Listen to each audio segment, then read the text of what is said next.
কেন্দ্ৰীয় সমিতিৰ সন্মানীয় সভাপতি বদৰুল ডাঙৰীয়া, এই মঞ্চত উপবিষ্ট যদি সবৰে নাম নাজানো মই সদন বুলি কৈছো, লগতে আমাৰ গাঁৱৰে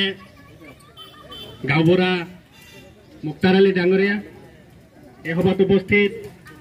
গদেজাৰ গাঁৱৰ সমাজসেৱক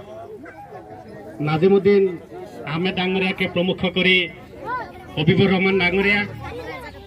এই সভাত উপস্থিত সদন সাংবাদিক বন্ধুসকল তথা গদেজাৰবাসী ৰাইজ, আজি আমাৰ এটা গৌৰৱৰ দিন। যদিও গৌৰৱৰ দিন এই কাৰণে কৈছো, মই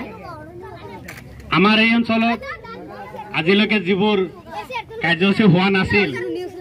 অকস্মাত কেইজনমান যুৱকে মিলি ক'ব গ'লে কোনো পূৰ্ব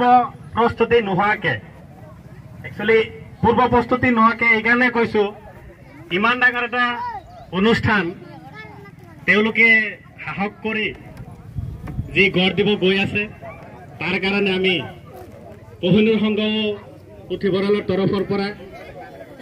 এই উপহাৰ কুপন খেলৰ সমূহ পৰিচালনা সমিতিক আমি অশেষ ধন্যবাদ এই কাৰণে দিম যে তেওঁলোকে এই বৃহৎ উপহাৰ কুপনৰ